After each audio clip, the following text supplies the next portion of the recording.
Okay, let's see who's next here. Here is the wrongest man in the pandemic, Alex Berenson. Let's listen. It looked like his speech just fell out of his pants. Did you guys see that? That was extraordinarily weird. It literally looked like he pulled it out of his pants.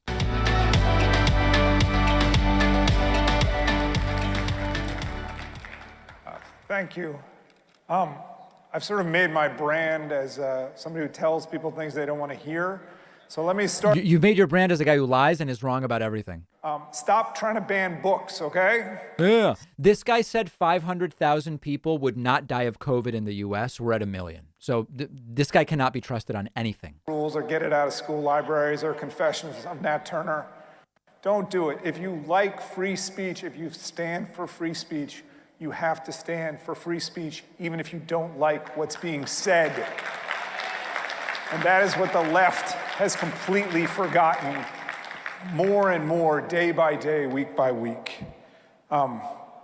Censorship never works. It always fails. It fails strategically because it tells the people you're competing with that your ideas don't work. By the way, the guy advocating for no limits on speech is the guy who went on Fox and said we must stop vaccinating immediately. The vaccines are leading to deaths and are counterproductive. Interested in it. This is famously called the Streisand effect. It's always been true, and it's more true than ever. So don't stand for censorship. Censorship is un-American, it's unconstitutional, it's wrong. And besides, the left is way ahead on it. The left loves it, so let the left have it right now. It's really amazing to me in the last 5 years how far the left has gone on censorship. Most stunning, only 2 weeks ago, the Department of Homeland Security put out a bulletin where it defined terrorist threats as misinformation or disinformation about COVID and election fraud. And I want to read to you exactly what the Department of Homeland Security defined as a terrorist threat 2 weeks ago. If you make statements that, and I quote, undermine public trust in government institutions to encourage unrest, which could potentially inspire acts of violence, you may be a terrorist. Okay? I'm a terrorist by that definition.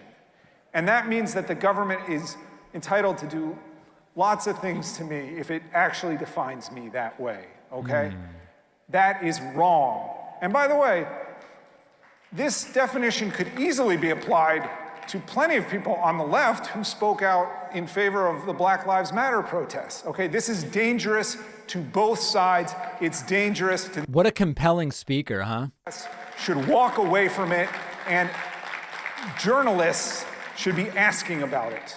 But they don't want to because they're so in love with squelching debate right now. The people who I used to work with at the New York Times have never said a word about this. I find it stunning and so disappointing.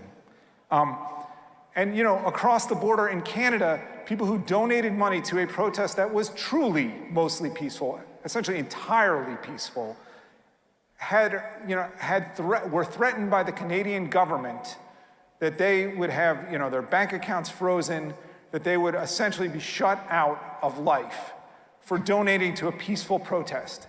That is suppression of speech. It is wrong.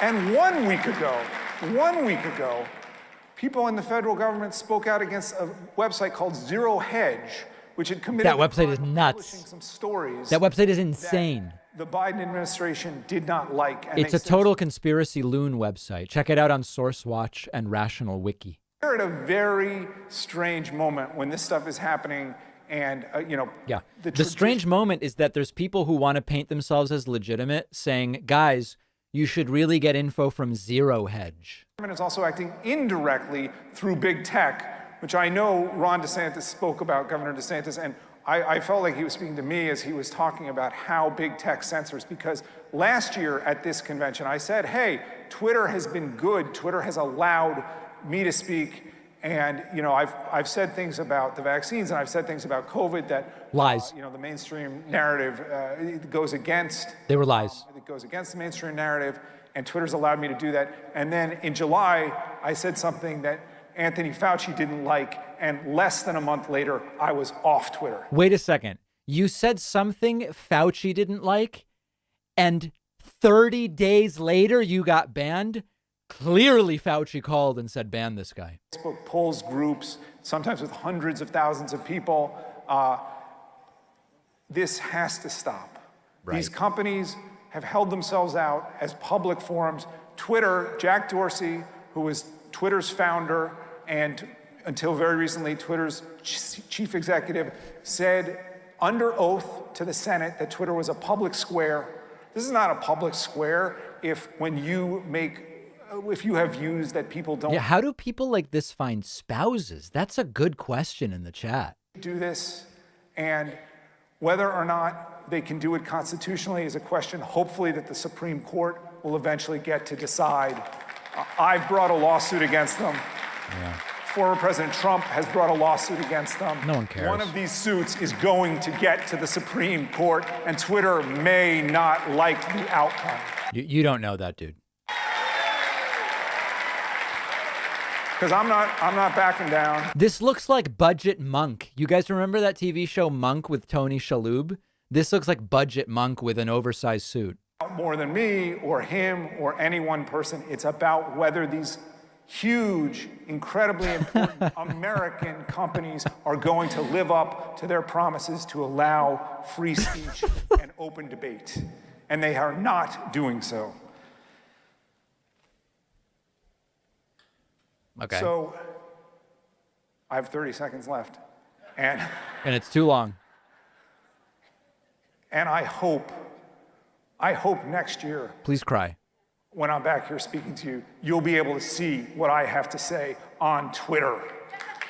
Okay? Yeah. And I hope He's going to sue his way back onto Twitter. response to COVID and Ukraine and everything else on Twitter and Facebook and these platforms, they should live up to their ideals. They should live up to our country's ideals, and they should be open platforms for free speech. Thank you.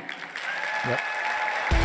49-year-old man's goal for the next year is to get unbanned from Twitter. Very, very big announcement at CPAC.